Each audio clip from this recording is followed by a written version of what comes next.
मध्यरात्री 2 वाजता एक युवक आपल्या पत्नीला भेटण्यासाठी निघालेला आहे.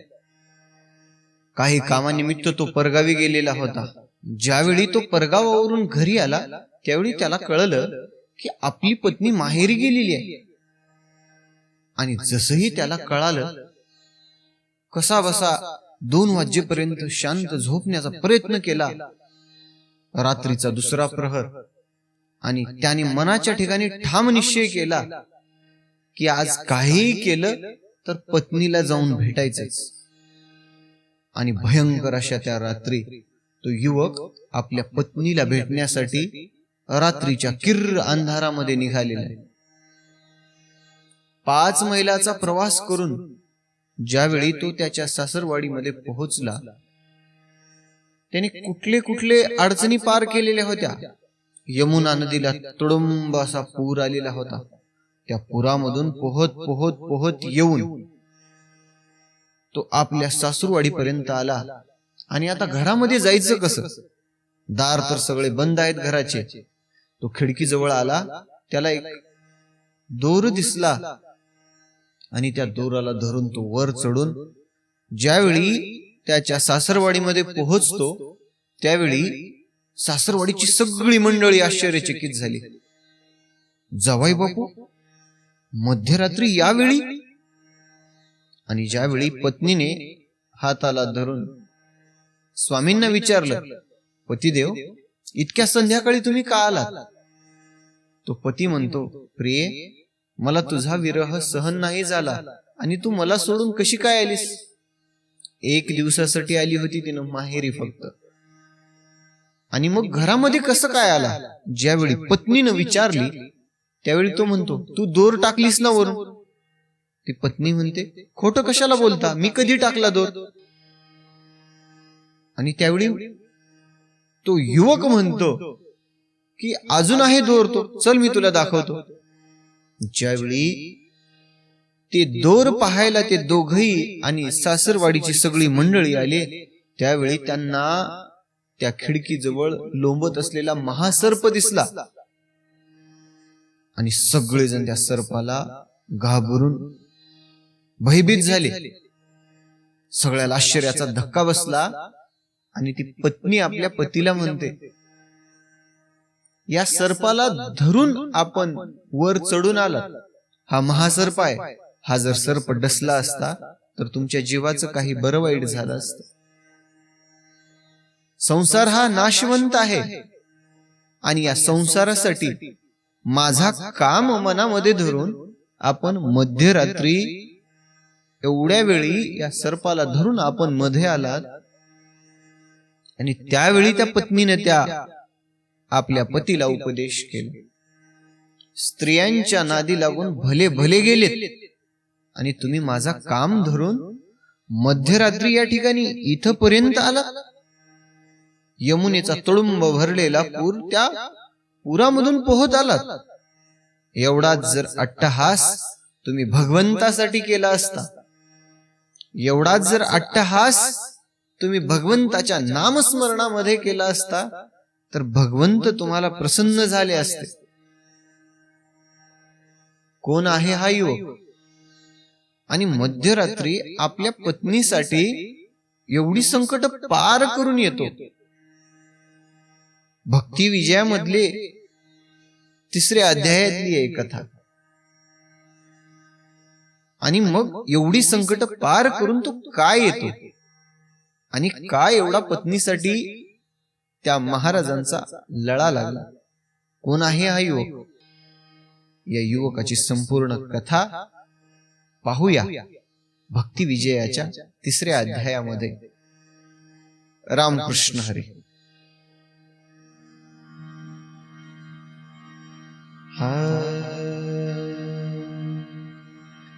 श्री कृष्ण गोविंद हरे मुरारे, हे नाथ नारायण वासुदेवा.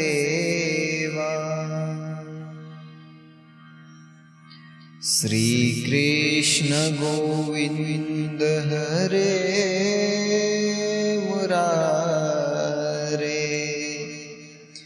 हे नाथ नारायण वासुदेवा।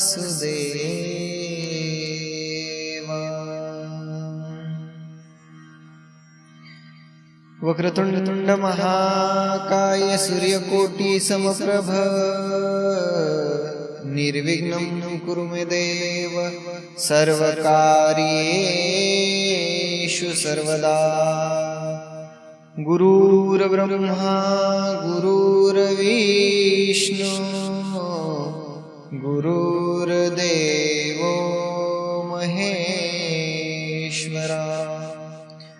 गुरुर्साक्षात् परब्रह्म तस्मै श्री गुरवे नमः। अलंकापुरी पुण्यभूमी पवित्र तेथे नांदतो ज्ञानराजा सुपात्र। तया ठविता घडो पुण्यराशी साष्टांग नमस्कार माझा। तया संत श्री सद्गुरु ज्ञानेश्वरासी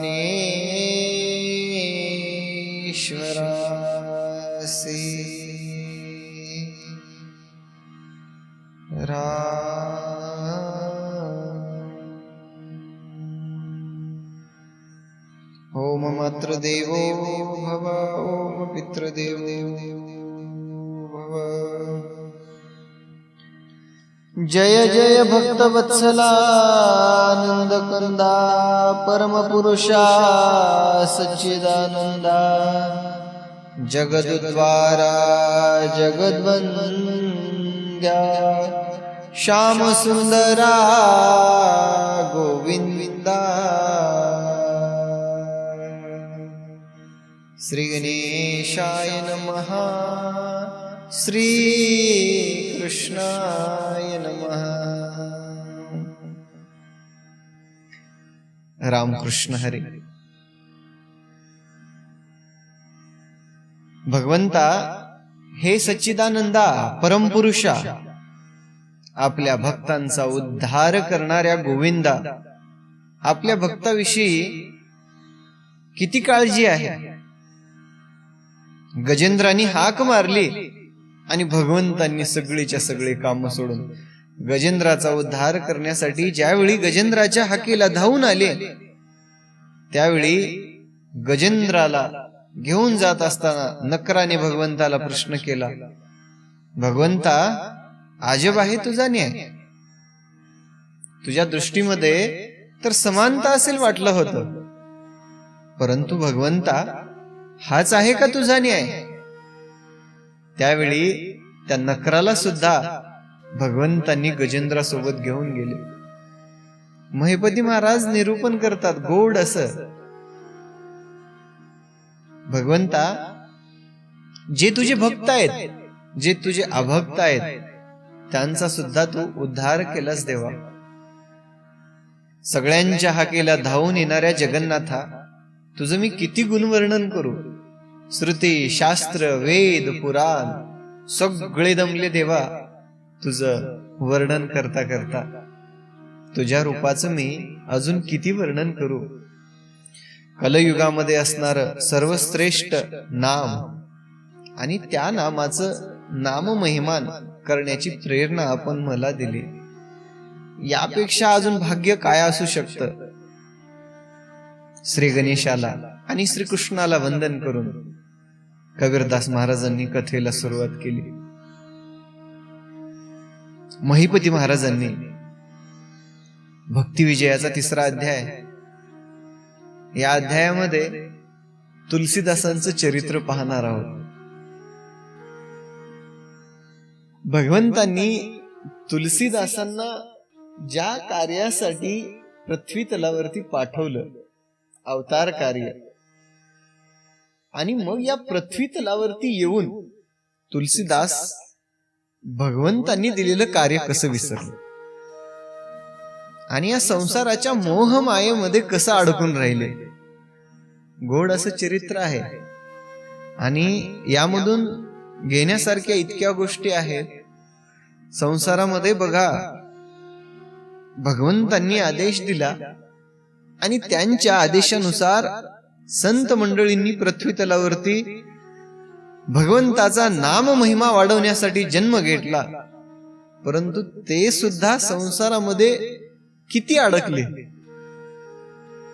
आणि संसाराच्या या मायेमध्ये अडकले असताना त्यांना या संसाराच्या चक्रामधून बाहेर कोणी काढलं, याविषयीचा सर्व वृत्तांत या अध्यायामध्ये आहे.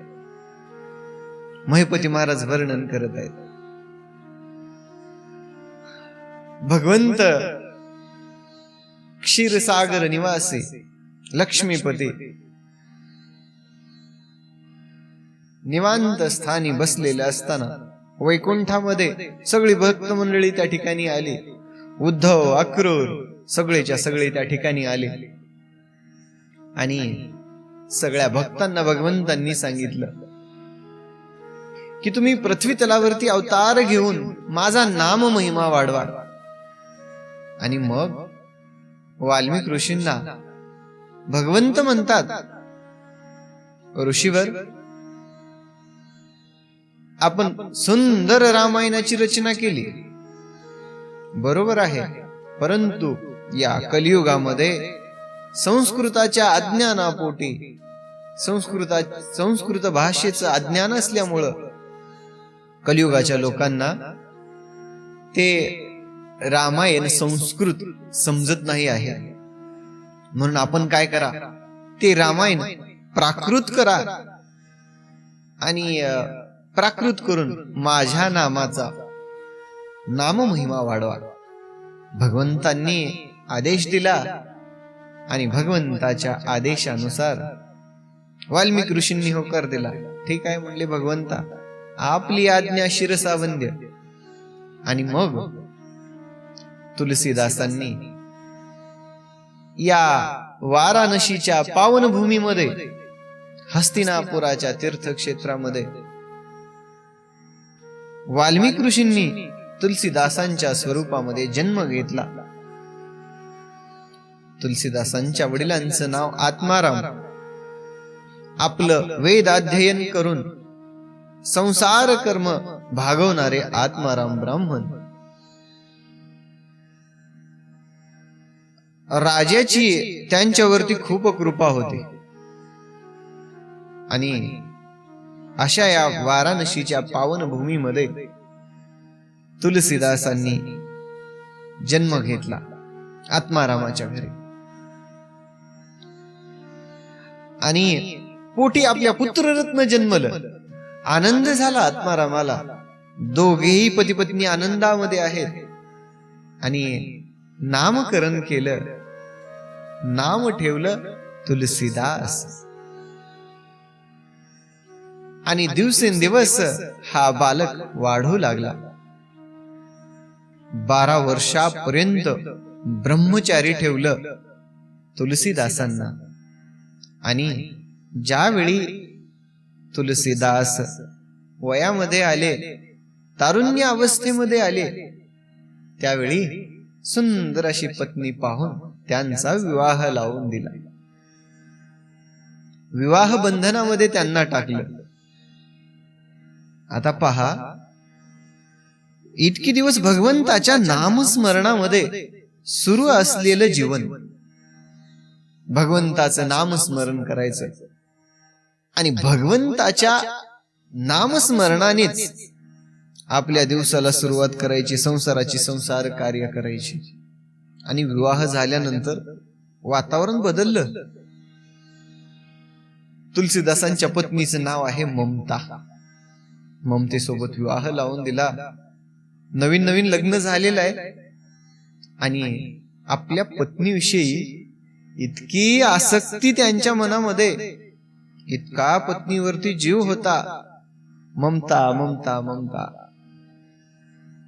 एक क्षणभर सुद्धा तिला डोळ्यापासून दूर करावं अशी इच्छा तुलसीदासांची नव्हती. दोघांचा संसार सुखाने सुरू आहे.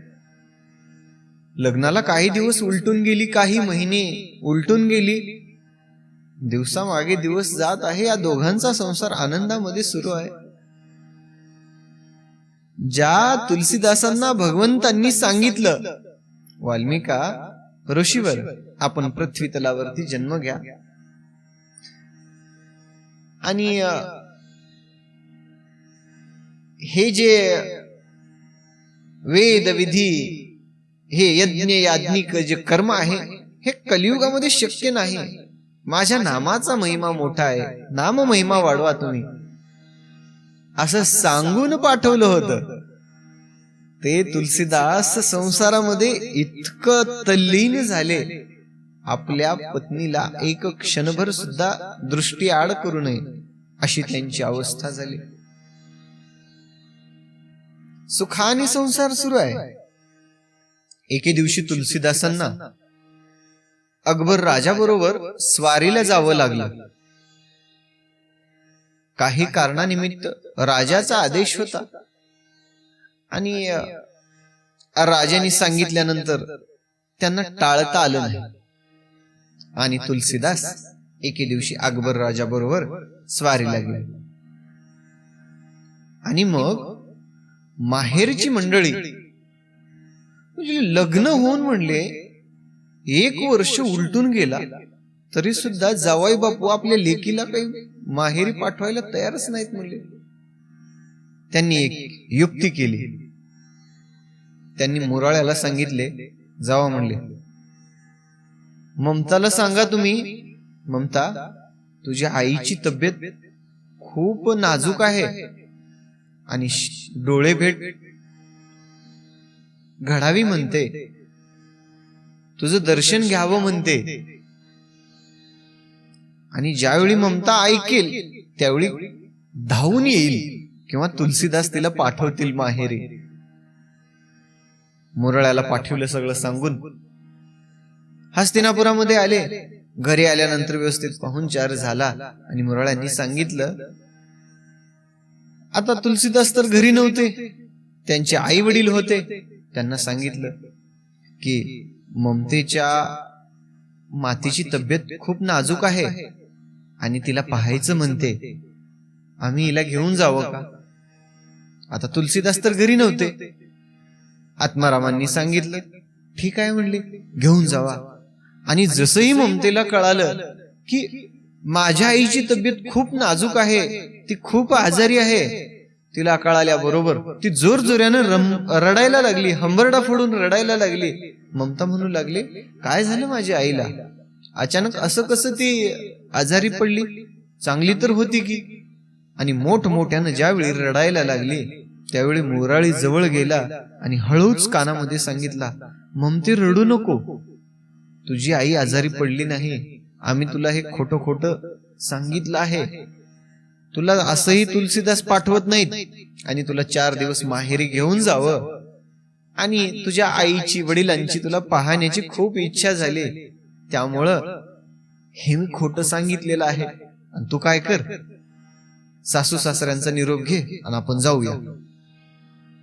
असं सांगितल्यानंतर मुराळींनी सांगितलं, मी ममतेला घेऊन जाऊ का? आत्मारामांनी सांगितलं, ठीक आहे म्हणले, हिच्या आईची तब्येत नाजूक आहे ना, आपण हिला घेऊन जाऊ. त्याच दिवशी संध्याकाळी तुलसीदास स्वारीहून परत आले. स्वारीहून आल्यानंतर तुलसीदासांनी पाहिलं इकडं तिकडं. म्हणलं, अगं आई, ममता दिसत नाहीये ग कुठं? आणि मग आईने सांगितलं, तिच्या आईची तब्येत नाजूक होती, तिच्या आईला बरं नव्हतं, त्यामुळं आम्ही तिला माहेरी पाठवलं. आणि मग तुलसीदास आपल्या खोलीमध्ये आले आणि तुलसीदास म्हणू लागले, हे प्राणप्रिय, मला सोडून, मला इथं एकट्याला टाकून तू तिकडे गेलीस कशी?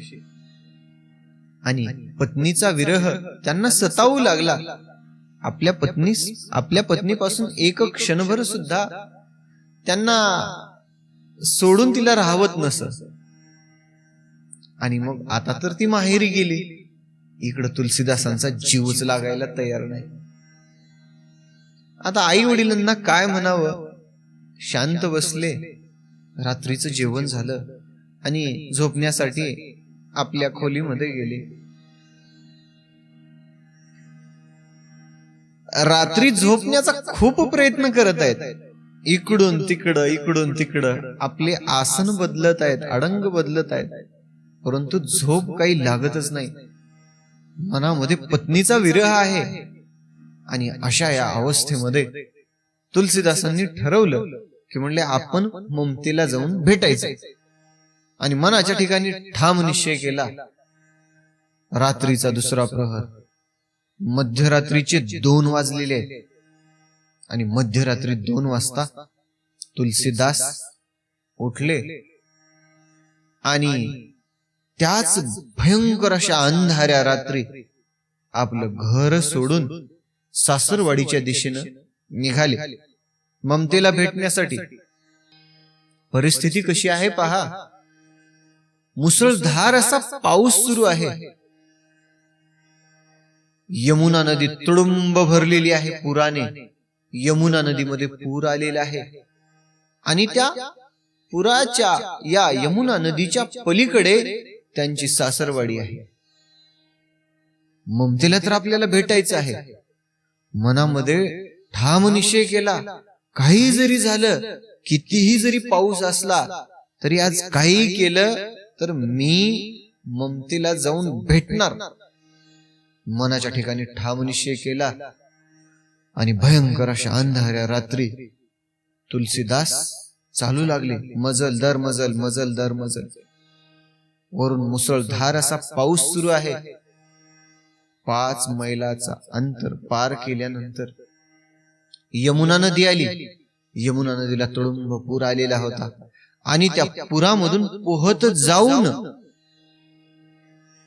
तेवढं 5 कोसाचं अंतर पार करून ज्यावेळी तुलसीदास सासरवाडीमध्ये पोहोचले त्यावेळी घराची सगळी दरवाजे बंद केलेली होती, दार खिडक्या बंद केलेली होती. आणि मग आता तुलसीदासांनी मनामध्ये विचार केला, आता जायचं कसं. आणि त्यावेळी अंधाऱ्या रात्री पत्नीला भेटण्याची बघा किती इच्छा आहे. आणि स्त्री हा विषय कसा आहे पहा. आणि तशा त्या अवस्थेमध्ये तुलसीदासांनी त्या खिडकीवरती पाहिलं. त्यांना एक दोर दिसल्यासारखा दिसला आणि त्या दोराला धरून ते वर चढले आणि वर चढून घराच्या छतावरती गेले आणि छतावरती जाऊन मध्ये उडी मारली. उडी मारल्याबरोबर घरातली सगळीच्या सगळी मंडळी जागी झाली आणि सगळ्यांना आश्चर्याचा धक्काच बसला. आणि सगळे तुलसीदासांना जवळ येऊन विचारू लागले, जावई बापू सगळं काही ठीक आहे ना. भयंकर अशा अंधाऱ्या रात्री आपण इथं आलात, आता काय बोलते. बोलायला तर काही नाहीच यांच्याकडं. आता पत्नीला भेटायला आलो असं कसं म्हणतील. काहीच बोलले नाही. आणि मग ठीक आहे म्हणले, आता रात्री खूप झालेली आहे आणि तुम्ही काय करा, तुम्ही झोपा म्हणले. तुम्ही ममता झोपा. आणि दोघांना झोपण्यासाठी पाठवून दिलं. त्यावेळी ममता तुलसीदासांच्या हाताला धरून घेऊन आली खोलीमध्ये आणि म्हणते, स्वामी रात्रीचे 3 वाजलेत. भयंकर असा मुसळधार पाऊस सुरू आहे.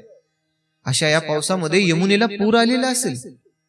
तुम्ही आई वडिलांना घर दार सगळं संपत्ती तिथं या ठिकाणी सोडली आणि भयंकर अशा अंधाऱ्या रात्री तुम्ही इथं कशासाठी आलात.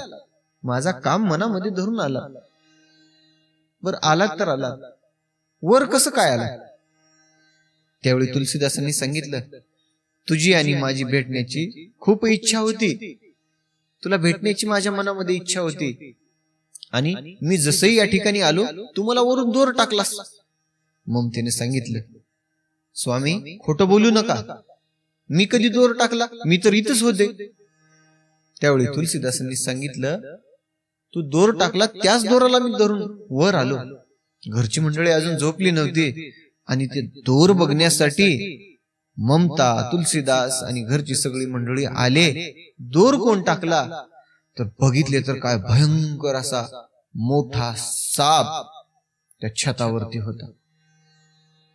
असा त्या छताला विळका घालून खाली लोंबकळत असलेला साप त्यांनी पाहिला आणि सगळेच्या सगळे थर कापू लागले. त्यांना आश्चर्याचा धक्का बसला. भयंकर अशा अंधाऱ्या रात्री या सापाला धरून आपले प्राणनाथ वर आलेत. मग तिने पाहिलं आणि तिच्या सुद्धा मनाला आश्चर्याचा धक्का बसला. सगळी मंडळी घाबरली आणि तिचं हृदय धडधडायला लागलं. ममतेने तुलसीदासांना हाताला धरून घेऊन आली आणि तुलसीदासांना उपदेश केला. ऐका आता ममतेचा उपदेश. काय म्हणते आपल्या पती परमेश्वराला, स्वामी, मी तुम्हाला खूप हुशार समजत होते, खूप तुम्हाला बुद्धिवंत समजत होते. स्त्री हा विषय इतका वाईट आहे. या स्त्रीबद्दल मी तुम्हाला सांगते. या स्त्रीच्या नादी लागून इंद्र सुद्धा भग्न झाला. या स्त्रीच्या नादी लागून भयंकर असं मोठं साम्राज्य असणारा रावणाने स्त्रीचा अभिलाष केला आणि त्या केवळ एका स्त्रीच्या अभिलाषामुळं त्याची सगळीच्या सगळी जी नगरी होती, त्याची जी लंका होती, सगळं त्याचं कुळ या ठिकाणी नष्ट होऊन गेले. स्वामी, मध्यरात्रीच्या वेळी आपण माझी अभिलाषा धरून या ठिकाणी आपण आला, सापाला धरून वर चढला.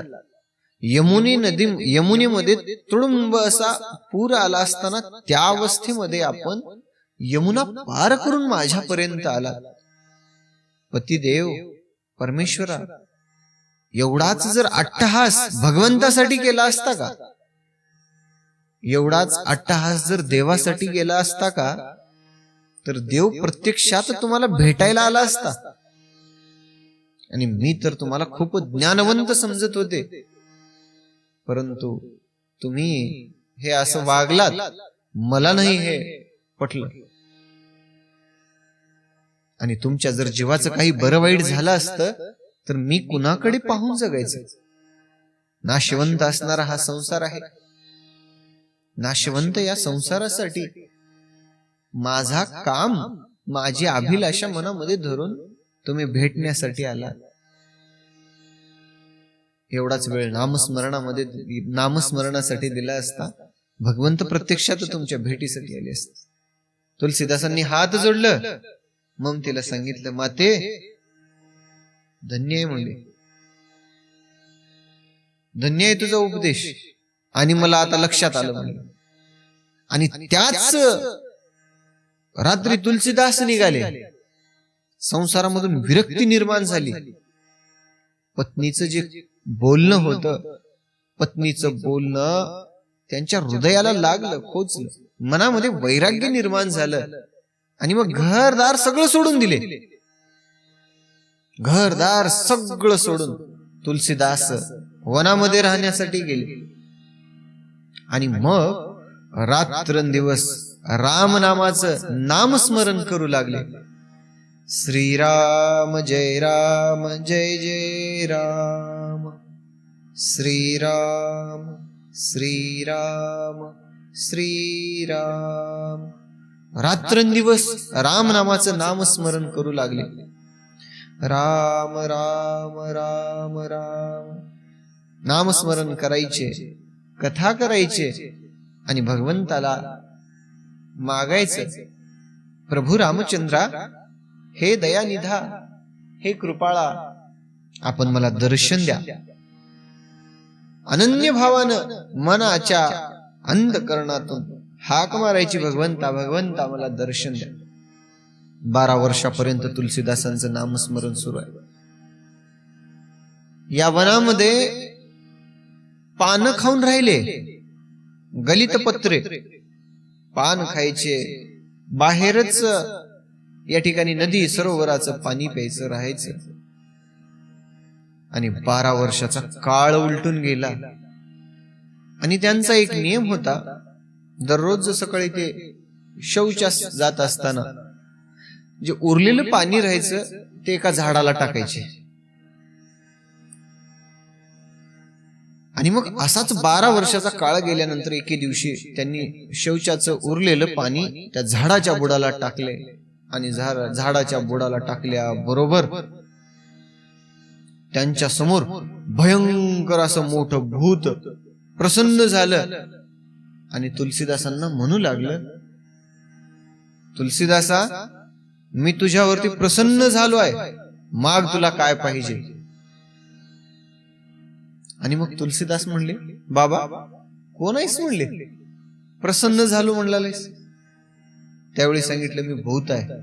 कशानं प्रसन्न झालास? तुम्ही 12 वर्षापर्यंत ते जे शौचाचं उरलेलं जे पाणी होतं ते झाडाच्या जी बुडाला टाकत होतो, ते पाणी पिऊन मी तृप्त झालो. आणि 12 वर्षापर्यंत तुम्ही माझी तहान भागवली. 12 वर्षापर्यंत. आणि वापी, कुपीच, नदी, तलाव, सरोवर या ठिकाणचं पाणी प्यायला आम्हाला आज्ञा नाही. आम्हाला ते उदक प्राशन करता येत नाही. आणि तुम्ही 12 वर्ष माझी या ठिकाणी तहान भागवली, तृषा भागवली, आणि मी तुमच्यावरती प्रसन्न झालो. तुलसीदास हसले, म्हणले, आम्रवृक्ष लावला म्हणले, आणि त्या आम्रवृक्षाला वृंदावनाची फळं आली. काय सांगाव म्हणले, मनामध्ये कामधेनूची इच्छा होती आणि समोर डुक्कर आलं. ग्रंथकर्ते उपमा देऊन सांगतात तुलसीदासांची अवस्था कशी झाली. एखाद्याला राजहंस दिसला, म्हणजे दुरून येताना राजहंस भासल्यासारखा भासला, आणि जवळ आला तर पाहिलं तर काय, कावळा. तशी अवस्था तुलसीदासांची झाली. तुलसीदास हसले. 12 वर्षाच्या काळामध्ये रात्रंदिवस अहर्निशी राम राम राम राम राम नामाचा मी रात्रंदिवस जय जयकार केला. भगवंताचं नामस्मरण रात्रंदिवस अहर्निशी मी जपत राहिलो. आणि रात्रंदिवस नामस्मरण करून मला प्रसन्न काय झालं, भूत. अरे अरे म्हणले, अरे माझ्या दुर्दैवा म्हणले, इच्छा कोणाची केली आणि कोण प्रसन्न झालं, काय करावं म्हणले. त्या भूताने सुद्धा उपदेश केला तुलसीदासांना. भूत तुलसीदासाला काय म्हणत, महाराज, असं कुणालाही म्हणजे विनाकारण असं निकामी असं समजू नये. कितीही जरी या ठिकाणी वाईट वस्तू असतील ना, तरी सुद्धा ती कामाला येते. गढूळ जरी पाणी असलं का, तर ते आग विजवायच्या का होईना कामाला येतं. आणि मग ते भूत तुलसीदासांना सांगत आहे, उपदेश करत आहे. तुलसीदासांना म्हणतो काय, महाराज, सुईला जर छोट मानलं, सुईला जर तुम्ही तुच्छ मानलं, छोटी आहे, ही काय करू शकत, तर त्या सुईनं जो आपण हार ओळतो, त्या सुईशिवाय तो हार कसा ओळता येईल? मग सुईला काहीच महत्व नाही असं कसं म्हणता येईल? महाराज, असं निकामी समजू नका. काय तुमच्या मनामध्ये इच्छा आहे मला सांगा. त्यावेळी तुलसीदासांनी सांगितलं, मला प्रभू रामचंद्राचं दर्शन करायचे. तुलसीदासाच्या मनामधून जसं राम नामाचा उच्चार आला, राम म्हणल्याबरोबर 4 पावलं ते भूत मागे सरकलं. अरे बापरे, नाही नाही नाही म्हणलं, महाराज तुम्ही थांबा, हे नाव घेऊ नका म्हणलं. अजून जर तो काही वेळ जर नाव घेतलो तर मला भस्म व्हावं लागेल म्हणलं इथं जाग्यावर. आणि तुलसीदासांनी सांगितलं, माझ्या मनामध्ये प्रभू रामचंद्राच्या इच्छेशिवाय दुसरं काही नाही म्हणले. माझ्या मनामध्ये भगवंताचं या ठिकाणी दर्शन व्हावं हीच माझी इच्छा आहे. आणि याच भगवंताच्या दर्शनासाठी मी 12 वर्ष झालं तळमळ तळमळ करत आहे. रात्रंदिवस नामस्मरण सुरू आहे. आणि भगवंतांनी मला दर्शन द्यावं यासाठी माझा अट्टहास आहे. मग त्या भूतानी सांगितलं, महाराज मी रामचंद्र प्रभूला तुम्हाला तर काही भेटू शकत नाही, परंतु त्यांचे जे सेवक आहेत हनुमानजी, मी हनुमंतरायाचं दर्शन तुम्हाला घडवतो. मग जसंही तुलसीदासांनी म्हटले, हनुमंतरायाचं दर्शन घडवतोस? कुठे आहेत हनुमंतराय? त्यावेळी ते भूत सांगत आहे तुलसीदासांना, तुलसीदासजी तुम्ही दररोज जी पुराण कथा करता त्या पुराण कथेमध्ये एक वृद्ध कथा ऐकण्यासाठी येतो. आणि तो वृद्ध दुसरा कोणी नसून तो हनुमंतराय आहेत. आणि मग तुलसीदास म्हणले, मग त्यांना कसं ओळखू? त्यावेळी त्या भूतानी सांगितलं, तो जो वृद्ध तुमच्या कथेसाठी येतो सगळ्यात अगोदर येऊन बसतो आणि सगळेजण उठून गेल्यानंतर सगळ्यांच्या शेवटला उठून जातो आणि त्याची ओळख अशी आहे. तुलसीदासांनी म्हणले, ठीक आहे. आणि काय करा, तुम्हाला जर रामचंद्र प्रभूचं जर दर्शन करायचं असेल तर तुमची कथा झाल्याबरोबर तुम्ही त्या वृद्धाचे पाय धरा, त्या म्हाताऱ्या माणसाचे पाय धरा आणि बाबा रे मला रामचंद्र प्रभूची भेट घडवून दे असं सांगितल्याबरोबर तो वृद्ध ते हनुमंतराय तुम्हाला दर्शन घडवून देते. तुलसीदासांना आनंद वाटला. ठीक आहे म्हणले, भूत आपल्या काही कामाला येणार नाही वाटलं होतं, परंतु आलं म्हणले, काही का असे ना आपल्या कामाला आलं. आणि मग दुसऱ्या दिवशी तुलसीदास महाराज पुराण कथा सांगत आहेत. आणि कथेला एक वृद्ध म्हातारा माणूस येऊन बसला. दुसरेही काही इतर या ठिकाणी श्रोते आले. सगळ्यांनी कथा ऐकलं. प्रभू रामचंद्रांच्या लीलांचं वर्णन तुलसीदासांनी सगळ्यांना सांगितलं. गोड कथा झाली. आणि कथा झाल्यानंतर तो वृद्ध म्हातारा ज्यावेळी तो जाऊ लागला त्यावेळी तुलसीदासांच्या मनामध्ये लक्षात आली खून, की म्हणले हाच तो वृद्ध आहे. काही अंतरावरती गेल्याबरोबर तुलसीदासांनी त्या वृद्ध माणसाचे पाय धरले, हनुमानजी. आणि डायरेक्ट तुलसीदास म्हणतात, हनुमंतराया कृपा करून मला रामचंद्र प्रभूंचं दर्शन घडवा. त्यावेळी तो वृद्ध म्हणतो काय, बाबा रे कोण आहेस तू आणि तू माझे पाय का धरलास आणि मी रामचंद्र प्रभूंचं दर्शन तुला कसं घडू देतो? त्यावेळी तुलसीदासांनी मनामध्ये तीव्र इच्छा निर्माण केली, स्वामी आणि मी तुलसीदास भगवान रामचंद्र प्रभूच्या आज्ञेनुसार या ठिकाणी पृथ्वी तलावरती नाम महिमा वाढवण्यासाठी आलो. आणि जाणणाऱ्या हनुमंतरायाला सगळ्या गोष्टी लक्षात आल्या. आणि हनुमंतरायांनी मनाच्या ठिकाणी ठाव निश्चय केला की तुलसीदासांना रामचंद्र प्रभूंचं दर्शन घडवायचं. प्रसंग पहा किती गोड आहे. आणि हनुमंतरायांनी तुलसीदासांना कडकडून मिठी मारली.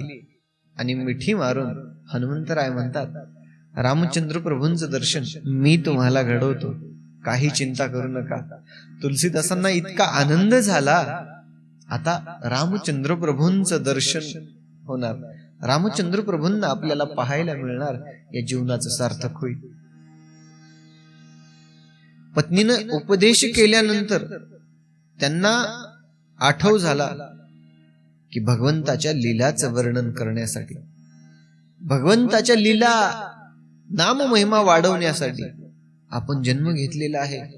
आणि आपण या तुच्छ अशा संसारामध्ये अडकून काम उपभोग घेत बसलेलो आहे. त्यावेळी आठव झाली होती. आणि आज हनुमंतरायाला या ठिकाणी आठव झाला. तुलसीदासांचा जो अवतार आहे तो वाल्मिकी ऋषींचा आहे. आणि रामचरित मानस या अवतारामध्ये ते पूर्ण करणार आहे. भगवंताची आज्ञा झाली. हनुमंतरायांनी सांगितलं तुम्ही काही काळजी करू नका, मी रामचंद्र प्रभूंचं दर्शन घडवतो तुम्हाला, तुम्ही जा. आणि मग तुलसीदास या ठिकाणी आश्रमावरती आले. हनुमंतरायांनी रामचंद्र प्रभूच्या नामस्मरणाचा जप करायला सुरुवात केली. रामचंद्र प्रभूचं या ठिकाणी नामस्मरण या ठिकाणी स्तवन करायला सुरुवात केली. हे दयानिधे करुणा करा, भक्तवत्सला कृपा सागरा, दिनोद्धारणा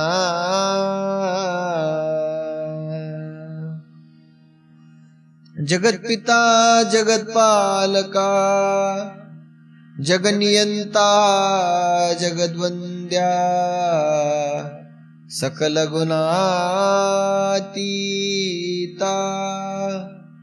परिपूर्ण पूर्ण ब्रह्म श्रीरामा.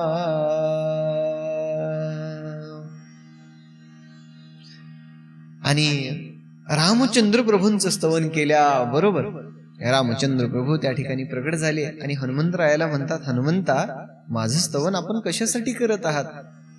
त्यावेळी हनुमंतरायांनी सांगितलं, प्रभूजी, आणि आपल्या आज्ञेनुसार या ठिकाणी वाल्मिक ऋषींनी जन्म घेतलेला आहे, तुलसीदासांचा अवतार, आणि आपल्या लीलांचं वर्णन ते रामचरित मानस मध्ये करणार आहेत, संपूर्ण करणार आहेत.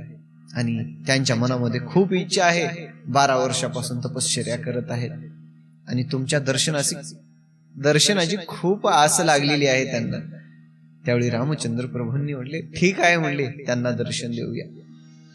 रामचंद्र प्रभू सगळे वानरगण घेऊन तुलसीदासांच्या आश्रमाकडे रवाना झाले. सगळ्या वानरांचा मेळा त्यांच्या सोबत आहे. वानरांना सोबत घेतलं आणि रामचंद्र प्रभू आश्रमावरून जाऊ लागले. परंतु तुलसीदासांना ओळखू आली नाही. ती स्वारी होती रामचंद्र प्रभूंची. वानर सैन्य होते आणि म्हणले, कुठला तरी अविंध राजा आहे आणि ही अविंध सेना आहे, कुठंतरी निघाली असावी. तुलसीदास गेले नाहीत आणि दर्शन घडलं नाही. आणि रामचंद्र प्रभूंचं दर्शन करण्याचा त्यांच्या आयुष्यामध्ये जो योग होता, तो योग निघून गेला, त्यांच्या हातून निघून गेला. आणि मग हनुमंतराय आले. हनुमंतरायांनी म्हटले, तुलसीदासजी, आपण रामचंद्र प्रभूंचं दर्शन केलं का? तुलसीदासांनी सांगितलं, नाही, म्हटले. आणि कधी आले होते रामचंद्र प्रभू? म्हटले, महाराज, आपल्या आयुष्यामध्ये, आपल्या जीवनामध्ये दुग्ध शर्करा योग आला होता, परंतु तो योग आपण दौडून टाकला आणि तुमच्या आयुष्यामध्ये आलेला एवढा सुंदर योग आपण घालवला. एखाद्याच्या हातामध्ये होन लागलं, होन, आणि त्यानं त्याला वाळू समजून त्या होनाला फेकून दिलं. एखाद्याला परीस लाभला, परीस. महिपती महाराजांनी या ठिकाणी उपमा देऊन सांगितलेले, एखाद्याला परीस लाभला, परीस, आणि त्यानं ते खडा आहे असं समजून टाकून दिलं. हिऱ्याला टाकून देऊन या ठिकाणी काच मणी हातामध्ये घ्यावा, तशी अवस्था तुलसीदासांची झाली. प्रत्यक्षात भगवान शंकरांनी या ठिकाणी कुठल्या तरी बैराग्याचा वेश धारण करून दारामध्ये अतिथी होऊन भिक्षांदेही म्हणून भिक्षा मागावी आणि त्या भिक्षुकाला त्या घरच्यांनी हाकलून द्यावं. तशाप्रमाणे घरामध्ये कामधेनू आली असता कामधेनूला सामान्य पशु समजून हाकलून द्यावं. म्हणले, तुलसीदासजी, काय केलात? आणि मग तुलसीदासांनी सांगितलं, हनुमंतराय, मला काही माहित नाही, मला त्या रामचंद्र प्रभूंचं दर्शन करायचं आहे. सगुण स्वरूपामध्ये, हातामध्ये धनुष्य आणि सुवर्णाचा मुकुट या ठिकाणी डोक्यावरती परिधान केलेला आहे, राजवस्त्र राज अलंकार परिधान केलेले आहेत आणि परिपूर्ण असणाऱ्या परब्रह्म स्वरूप प्रभू रामचंद्राचं दर्शन मला करायचं आहे, त्या रामचंद्राचं दर्शन मला करायचं आहे. त्यावेळी हनुमंतरायांनी म्हटले ठीक आहे. आणि हनुमंतराय पुन्हा रामचंद्र प्रभूंकडे गेले. म्हणले प्रभूजी, आणि आपलं दर्शन अनायासे तुलसीदासांना होता होता, म्हणजे दर्शन होता होता राहून गेलं. कृपा करून आपण त्यांना पुन्हा एकदा दर्शन द्या. त्यावेळी रामचंद्र प्रभू परत आले. हनुमंतराय रामचंद्र प्रभू तुलसीदासाकडे ज्यावेळी आले त्यावेळी तुलसीदासांनी रामचंद्र प्रभूंचं ते सगुण रूप पाहिलं आणि मनाला इतका आनंद झाला आयुष्याचा. या ठिकाणी म्हणले आता कल्याण झालं. रामचंद्र प्रभूंना पाहिलं ना, आता दुसरं कोणाला पाहायची इच्छा नाही. काय भाव आहे. आणि भगवंताचं दर्शन झालं, कृतकृत धन्य झालं. हनुमंतरायांनी सांगितलं, म्हटले प्रभूजी आपल्या लीलांचं वर्णन करणार आहे. मस्तकावरती यांच्या वरदहस्त ठेवा आपला. आणि हनुमानजींनी सांगितल्या बरोबर रामचंद्र प्रभूंनी तुलसीदासांच्या मस्तकावरती आपल्या कृपेचा वरदहस्त ठेवला आणि देव आणि भक्ताची गोड अशी भेट झाली. काय प्रसंग आहे आणि काय भगवंताची लीला आहे. दोघांच्या भेटीचा प्रसंग अतिशय या ठिकाणी सुंदर मनोरम्य. त्या आश्रमामध्ये एक उत्सव झाल्यासारखा झाला. भगवंताची भेट झाली. तुलसीदासांचं चरित्र आता पहा. आता गावातल्या लोकांना कळालं की तुलसीदास हे अवतारिक पुरुष आहेत आणि त्यांचं नाम महिमान, भगवंताप्रती असलेला त्यांचा भाव आणि भगवंताची करत असलेली ती सेवा सगळ्यांना या ठिकाणी कळालं की म्हणले संत आहेत आणि संताची आपण सेवा केली पाहिजे. आणि मग त्या वाराणसीच्या पावनभूमीमध्ये, वाराणसी तीर्थक्षेत्रामध्ये तुलसीदासांना एक मठ बांधून दिला. आणि मठ बांधून दिल्यानंतर चरित्र पुढे हळूहळू हळूहळू पुढे जात आहे.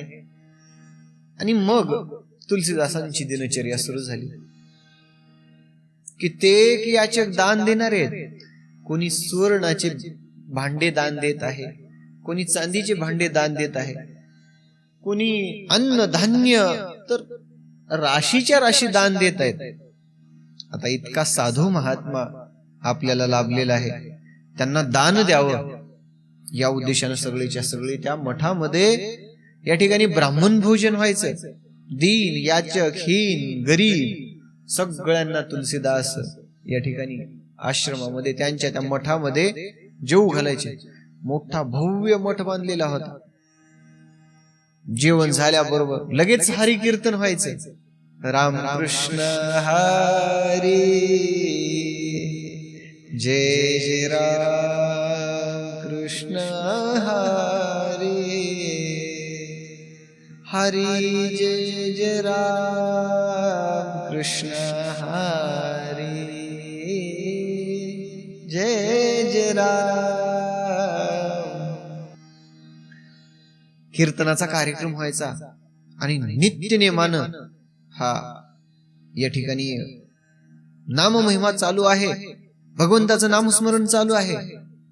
आता एक कथा येते मध्ये, तुलसीदासांचे जे मठ होता त्या मठांना सगळ्यांना सांगून ठेवलं होतं सेवेकऱ्यांना. म्हटले जे याचक आहेत, जे दान देणारे आहेत त्यांना दान देऊ द्या, जे घेऊन जाणारे आहेत त्यांना घेऊन जाऊ द्या, जे जेवून जाणारे आहेत त्यांना जेवून जाऊ द्या. कोणी काही घेऊन जात असेल तर बिंदास घेऊन जाऊ द्या, कुणाला काही अडवू नका. तिथं कोणी द्वाररक्षक नव्हता, काही नव्हता आणि सदैव कपाटे उघडी राहायची. आणि ही वार्ता चोरांना कळाली आणि चोरांना लक्षात आल्याबरोबर चोर म्हटले तुलसीदासांच्या आश्रमाला दारच नाहीत म्हणले, म्हणजे दार बंदच होत नाहीत म्हणले कधी. आपण काय करावं, कीर्तनाला संध्याकाळी जावं आणि कीर्तन झाल्याबरोबर कीर्तन संपल्या हे जे सुवर्णाचे भांडे आहेत ते सुवर्णाचे भांडे जमा करून आपण चोरून घेऊन यावं. 2 जण चोर होते. ठीक आहे रे म्हणले, घेऊन येऊ म्हणले. दुसऱ्या दिवशी लगेच संध्याकाळी कीर्तनाला आले. कीर्तनाचा सुंदर असा कार्यक्रम झाला आणि कीर्तन झाल्याबरोबर सगळेजण बाकी इतर झोपले. झोपल्याबरोबर सगळ्याला झोपू दिले आणि 1, 1:30, पावणे 2च्या सुमारास जे सुवर्णाचे जे भांडे होते सगळेचे सगळे भांडे एका जागी केले. त्या भांड्याचे मोठं एक गठोडं बांधलं आणि दोघंच्या दोघं डोक्यावर घेऊन निघाले.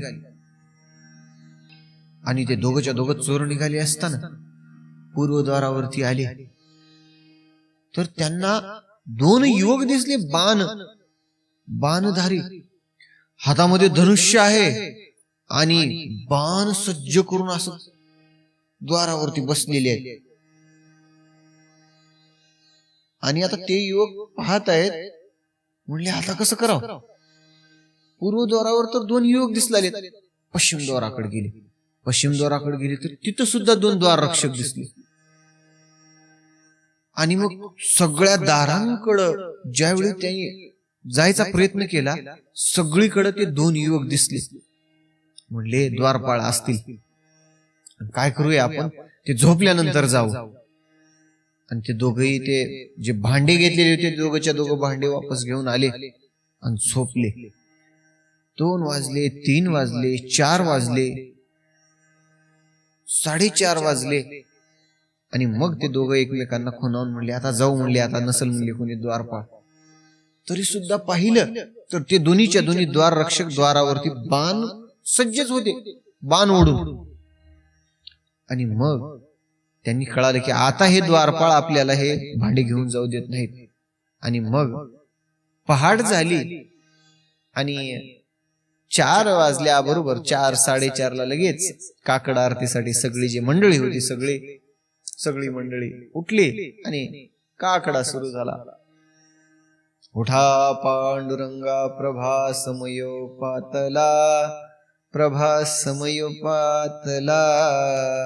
आणि गोड असा काकडा सुरू झाल्याबरोबर आता म्हणले आता घेऊन जायचा काही विषयच नाही. सगळी माणसं जागृत झाली आणि तुलसीदास आल्याबरोबर त्यांच्या पायावरती नतमस्तक होऊन ते चोर म्हणतात, महाराज आमच्याकडून मोठा अपराध घडला. आम्ही कीर्तनाला म्हणून या ठिकाणी आलो, कपट केला आम्ही. आणि हे जे सोन्याचे भांडे होते काही सोन्याचे भांडे आम्ही घेऊन जाण्यासाठी आलो होतो. तुमच्या द्वारपाळांनी आम्हाला अडवलं आणि म्हणले आम्हाला आमची चूक या ठिकाणी लक्षात आलेली आहे, उदार अंतकरणानं मला माफ करा आणि आमची चूक पदरामध्ये घेऊन आम्हाला जाऊ द्या. असं म्हणल्याबरोबर तुलसीदासांनी म्हटले द्वारपाळ. आणि म्हणले ते जे द्वाररक्षक होते त्या सगळ्या द्वाररक्षकांना म्हणजे सेवेकरी, सगळ्या मठामधल्या सेवेकऱ्यांना तुलसीदासांनी बोलवून म्हणले द्वारपाळ ठेवलाय कोणी द्वारावरती. सगळ्या सेवकऱ्यांनी सांगितलं नाही म्हणले, कोणी नाही, आपल्याकडे द्वारपाळ तुम्ही सांगितला होता, कोणी द्वारपाळ नाही. आणि मग त्यावेळी तुलसीदासांच्या लक्षात आलं ते 2 धनुष्यधारी युवक दुसरे कोणी नसून ते रामचंद्र प्रभू आणि लक्ष्मणजी आहेत. आणि रामचंद्र प्रभू आणि लक्ष्मणजींनी या मठावरती येऊन या सोन्याचं रक्षण केलं. आणि मग तुलसीदास हात वर करून म्हणतात, भगवंता हे देवादिदेवा, हे जगन्नाथा रामचंद्र प्रभू, आपण ज्यावेळी रावणाचा वध केला त्यावेळी त्याची सोन्याची लंका विभीषणाला दान दिली. रावणाची सोन्याची लंका आपण विभीषणाला दिलात आणि ह्या 10 किलो सोन्यासाठी, या सोन्याच्या भांड्यासाठी आपण रात्रभर या द्वारामध्ये द्वाररक्षक होऊन राहिलात. भगवंता अगाध आहे तुमची लीला. आणि तुलसीदासांनी या ठिकाणी भगवंताला या ठिकाणी मनोमन आठवलं. भगवंता म्हणले, धन्य आहे तुझी लीला.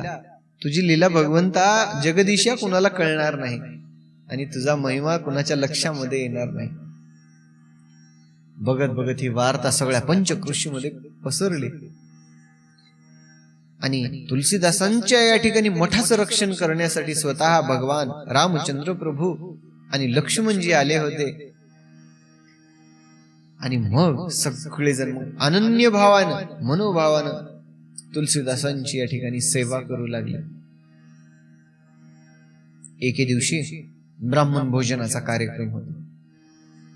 सगळीच्या सगळी ब्राह्मण मंडळी पंक्तीमध्ये बसली होती.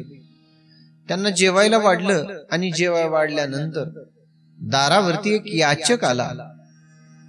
आणि तो याचक, तो अतिथी सुरुवातीला काय म्हणतो, सीताराम.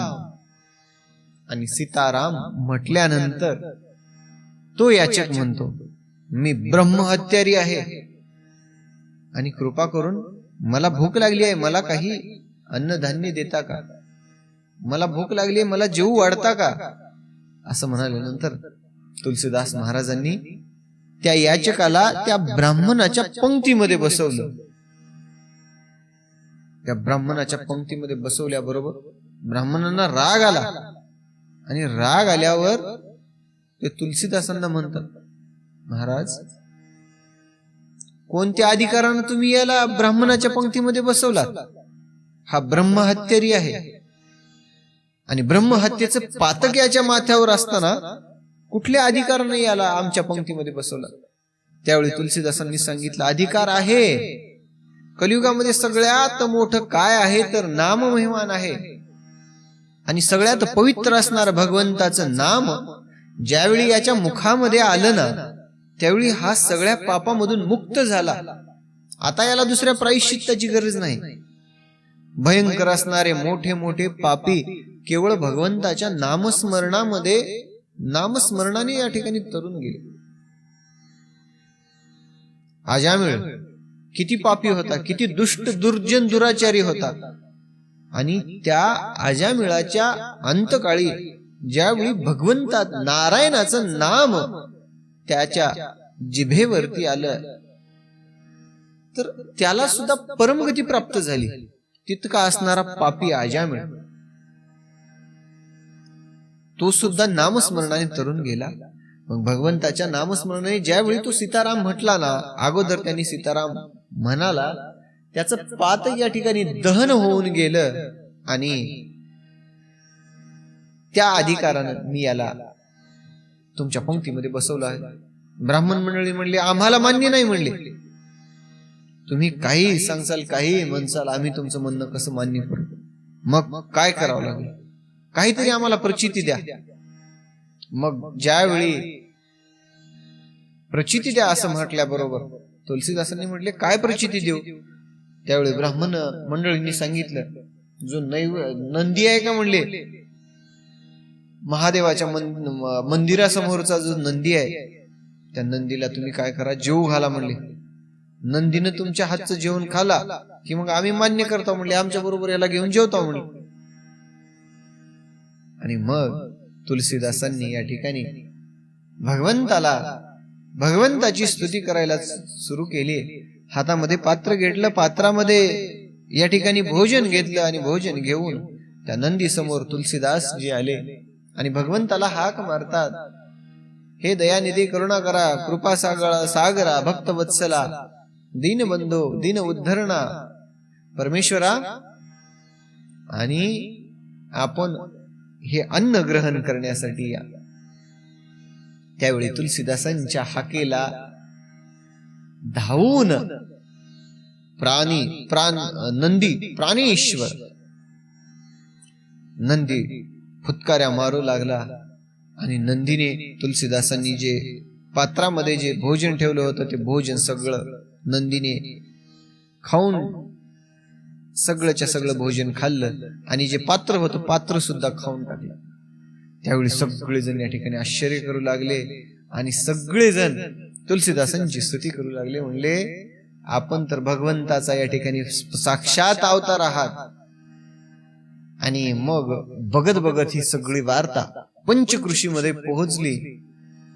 आणि पंचकृषीमध्ये दगडाच्या नंदीनं तुलसीदासांच्या हाताचा नैवेद्य खाला. दगडाच्या नंदीनं या ठिकाणी जेवण केलं. आणि ही वार्ता सगळ्या या पंचकृषीमध्ये पोहोचल्यानंतर सगळेच्या सगळे या ठिकाणी तुलसीदासांची सेवा करू लागले, तुलसीदासांना मानू लागले. म्हणजे प्रत्यक्षात हा भगवंताचा अवतार आहे. आणि बघत बघत ही वार्ता अकबराच्या कानी गेली. आणि अकबराच्या कानी गेली की म्हणले तुलसीदास या ठिकाणी नंदी जो निर्जीव आहे, निर्जीव नंदीला जीव घालतो. निर्जीव नंदी तुलसीदासांच्या हाताचं खातो. आणि ठीक आहे म्हणले अकबर. आणि असंच दिवसेंदिवस तुलसीदास भगवंताच्या नामस्मरणामध्ये लीन आहेत, तल्लीन आहेत. आणि एके दिवशी एका स्त्रीचा भ्रतार, स्त्रीचा पती मरण पावला. आणि मरण पावल्यानंतर त्या स्त्रीच्या पतीच्या अंत्यसंस्काराची तयारी सुरू झाली. सगळेच्या सगळे अंत्यसंस्कारासाठी सगळे पाहुणे रावळे आले. अंत्यविधीची तयारी सुरू झाली. सगळ्या क्रिया सुरू झाल्या. आणि आपल्या पतीसोबत सहगमन करायला निघालेली ती स्त्री जात जात म्हणले मठावरून तुलसीदासांचं दर्शन करून जावं म्हणून तुलसीदासांकडे आली. राम नाम स्मरण करत तुलसीदासजी बसले होते. राम राम राम राम राम राम राम राम साधनेमध्ये लीन आहे तुलसीदास. आणि ती स्त्री आली होती. स्त्री तुलसीदासांचं दर्शन घेतलं. तुलसीदासांच्या पाया पडल्याबरोबर तुलसीदासांनी आशीर्वाद दिला. डोळे झाकून होते. अष्टपुत्र सौभाग्यवती भव. आणि अष्टपुत्र सौभाग्यवती भव असा आशीर्वाद दिल्याबरोबर ती स्त्री तुलसीदासांना म्हणते महाराज आपल्या वचनाविषयी मला शंका वाटते. आताच माझा जो पती आहे, माझा जो प्राणेश्वर आहे, परमात्मा माझा मला सोडून गेला. त्याच्या अंत्यविधीची तयारी आहे. स्मशानामध्ये लाकडं रचलेली आहे. त्या लाकडावरती प्रेत ठेवलेला आहे. आणि मी गेल्यानंतर काही क्षणार्धामध्येच त्याचा अंत्यविधी होणार आहे महाराज. आणि आपण दिलेला अष्टपुत्र सौभाग्यवती भव हा आशीर्वाद कसा फलद्रूप होईल, कसा फळाला येईल याविषयी मला शंका वाटते महाराज. त्यावेळी तुलसीदास म्हणतात माझ्या तोंडून अनायासे निघालं ना, आता ते भगवंत पूर्ण करेल. आणि मग तुलसीदास त्या स्त्री सोबत अंत्यविधीसाठी ज्यावेळी गेले त्यावेळी त्या स्त्रीचा भ्रतार, त्या स्त्रीचा पती मरण अवस्थेमध्ये पडलेला प्रेत चितेवरती रचलेलं होतं. तुलसीदास जवळ गेल्या बरोबर ते प्रेत उठलं. त्याच्यामध्ये जीव पुन्हा आला. आणि सगळे जण या ठिकाणी तुलसीदास महाराजांचा जय जयकार करू लागला. सगळेच्या सगळे आनंद झाले. म्हणले धन्य आहे, भगवंताचा अवतार आहे. म्हणले प्रत्यक्षात तुलसीदास भगवंताचा अवतार आपल्या या वाराणसीच्या तीर्थभूमीमध्ये आलेला आहे. आपण सगळेजण यांच्याकडून भगवंताची लीला श्रवण करून घेऊया. आपल्या आयुष्याचे या ठिकाणी समाधान करून घेऊया. आणि सगळ्या या भगवंताच्या नामस्मरणा सगळीच्या सगळी जे वाराणसीचे जे सगळे लोक होते सगळ्यांना या भगवंताच्या नामस्मरणाला लावलं.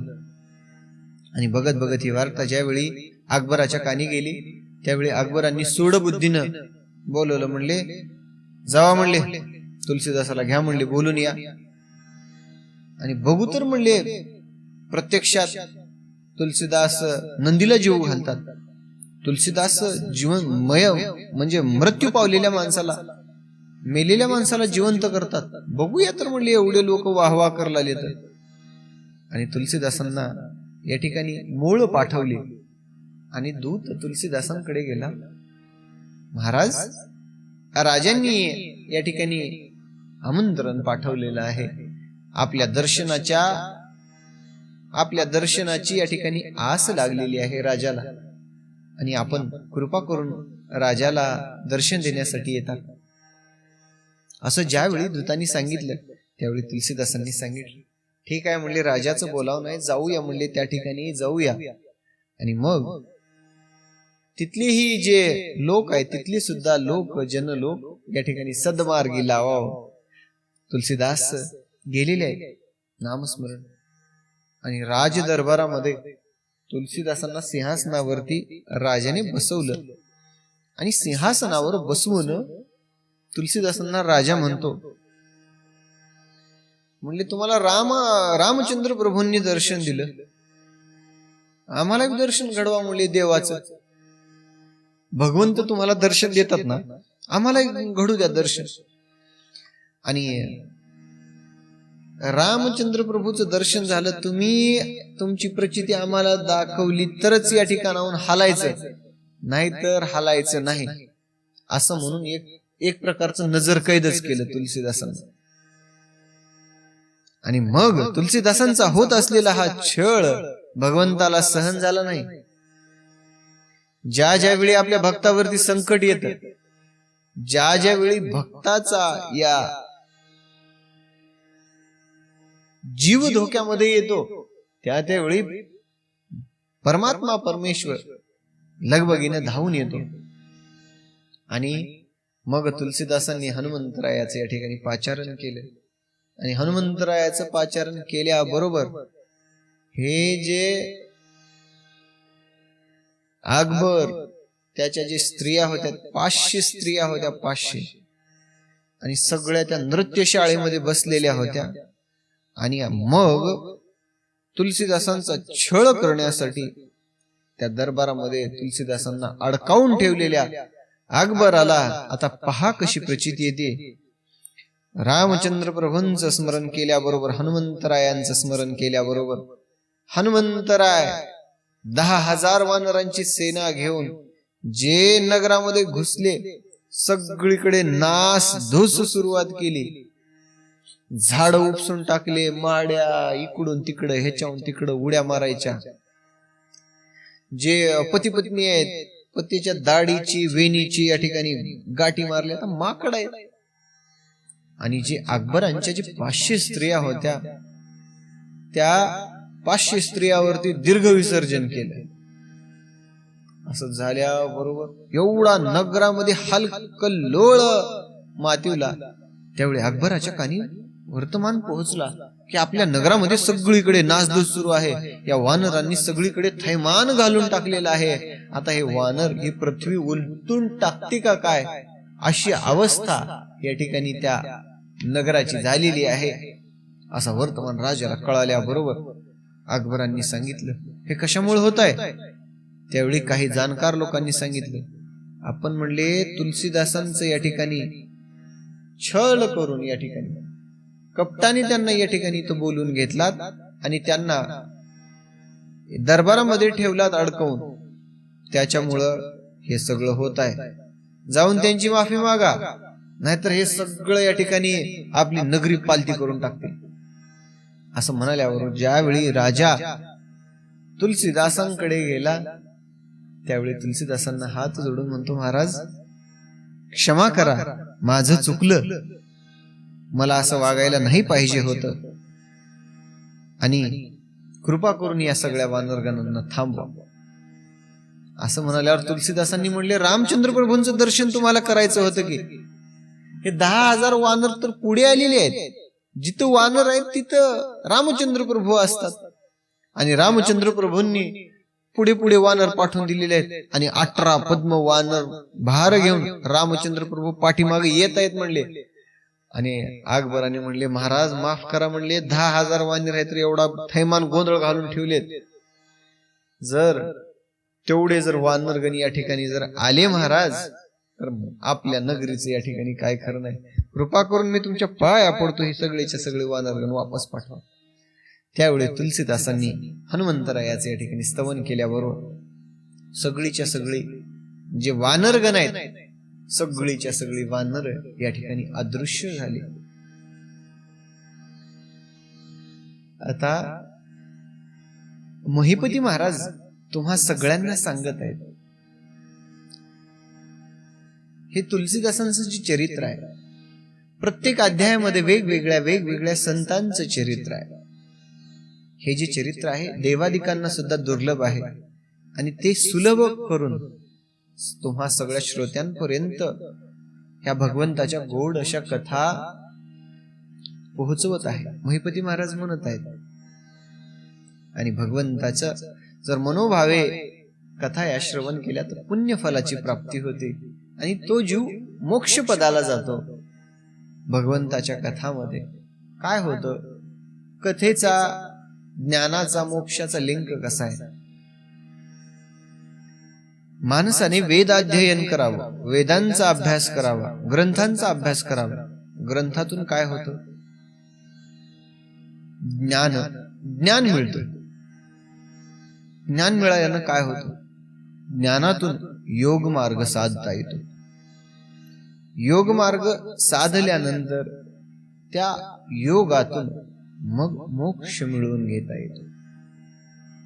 84 लक्ष योनीमधून ज्यावेळी जीव फिरून या मनुष्य जन्मामध्ये येतो, त्यावेळी रामचंद्र प्रभूच्या नामस्मरणाने, भगवंताच्या नामस्मरणामध्ये तुम्ही राम कृष्ण हरी म्हणा, हरिओम म्हणा किंवा सीताराम म्हणा, काहीही म्हणा, किंवा शिव शिव शिव शिव म्हणा, भगवंताच्या नामस्मरणाने निश्चित या देहाला, या जीवाला मुक्ती आहे. आणि अध्यायाच्या शेवटी एक गोष्ट सांगावीशी वाटते, हरी आणि हरामध्ये कधीही भेद करू नका. कारण ब्रह्मा विष्णू महेश ह्या महेशाच्या मूर्ती आहे, त्रिमूर्ती आहे. एक सृष्टीचा रचेता विधाता आहे, एक चालक आहे, एक चालवणार आहे, एक विधाता आहे निर्माण करणार, एक चालवणार आहे आणि एक विध्वंस करणार आहे.